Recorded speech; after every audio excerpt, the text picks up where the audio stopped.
FootballDifference.com. My name is Joe Daniel. Today we're going to look at defending the ISO play. And the ISO play is probably one of the most popular, common running plays in football. It's a power running game coming straight at you. And one of the most frustrating things about the ISO is if you can't stop it, most of the time the opponent's going to keep running it, keep running it, keep running it. So we're looking at how to fit up that ISO play out of a 4-3 defense here. With the ISO, we've changed some of the things that we do with the ISO in the past.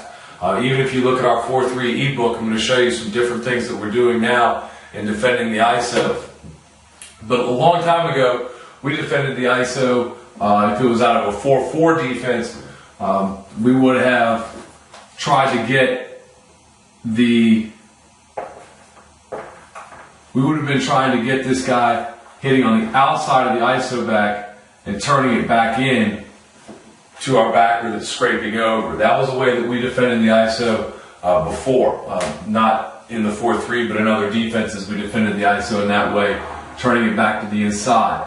I think if you look at old 50 defenses, that's probably a more common way to defend the ISO, is to hit the outside half of the ISO back and turn the ball carrier, force the ball carrier to either bounce it back inside, where you had linebacker help, or bounce it to the outside, where you had another linebacker coming up to fill the play.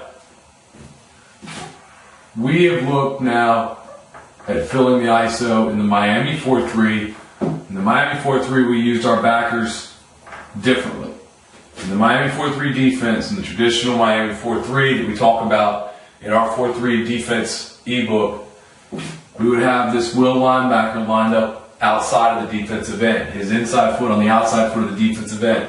The Mike linebacker two-gapped out here, meaning that he's responsible for one of two gaps when the play starts. The Mike linebacker in that 4-3 is locked on that fullback. Where that fullback goes is where he's going to go. So when the Mike gets that flow downhill, he was screaming to hit that tight on the inside half, and he wanted to take on the inside half of that ISO blocker. Bust through his inside shoulder. He wanted to set him up square in order to take up a large amount of space and fill the outside half of that gap with the blocker's body. By doing that, we had to make sure that there was no way that this back could get inside. So this fit should be very tight to that down blocking guard, and it should take on the inside half of this ISO blocker, so that the only place for him to go is to try to squeeze through a tiny gap here with our defensive end, trying to squeeze that base blocker back into it so that the will could fit inside and handle the play.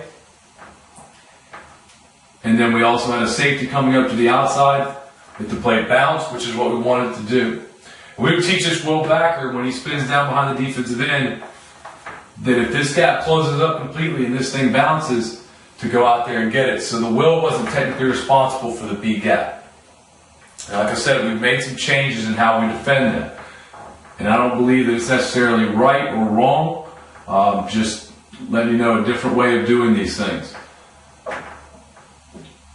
What we're doing now with our Mike backer is a little more probably common to see. We don't see as much of the will backer split out wide. We brought the will backer in almost to a 40, head up on the tackle. The Mike backer is in a strong 10, so he's in that strong A gap shaded on the center. Our Sam backer stays in his 50. Now we're a little more gap responsible. As long as we've only got one receiver removed out here in our quarters coverage, we're going to have the safety who's going to be lined up about a yard, 2 yards outside of the end line of scrimmage, and he's reading that end man, and he's 8 to 10 yards off the ball.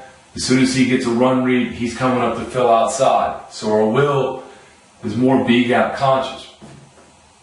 Now we get this ISO flow. The will is keying that two-man surface. Not so much keying the backfield as keying the guard and the tackle. When he gets this block down, block out, this split block by the two-man surface, he is filling now. Immediately filling now. And he wants to get tight to that guard. He wants to try to take a piece of that guard if he can. And that's something from the Michigan State DVDs that we've talked about on FootballDifference.com, is that we actually want to try to get a piece of that guard to free the mic up, because this is the guy who's going to be trying to come off to pick off our mic. So we want to get so tight that we even get a piece of that guard and slam the inside half of this ISO back. The mic backer reads the flow away. He shuffles as soon as the ball declares.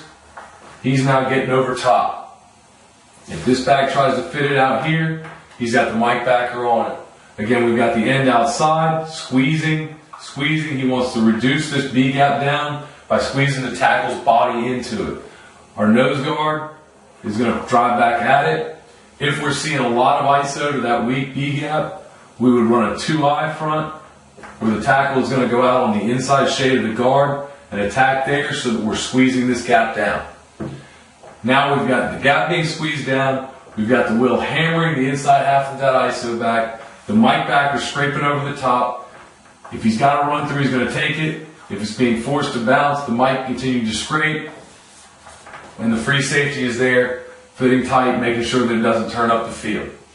We're going to get everybody there. We've got backside help running. And that's how we're going to defend the ISO today. That's what we're working in order to defend this weak side ISO. Now, anytime that you run a 4-3 defense, teams are going to try to hit you in this gap. This is what looks like the best place to run that ISO play. As long as you've got either one of the ways, and really any way that you want to defend this thing, as long as your players know how to fit that weak side ISO, or ISO to any gap, as long as they know how to fit it, and you're getting numbers to the ball, and you're filling up all the gaps, and you're creating a wall at the line of scrimmage, if you're doing those things, you can stop this power running play and get them out of it. Get them to start running the ball outside, get them to start throwing the ball, things that team may not be so comfortable with. Hope this something's going to be helpful to you. You can learn more about our 4-3 defense as well as the 4-2-5 defense by coming over to footballdefense.com and getting those ebooks. We talk about in our articles about every defense, over 200 defensive articles. You can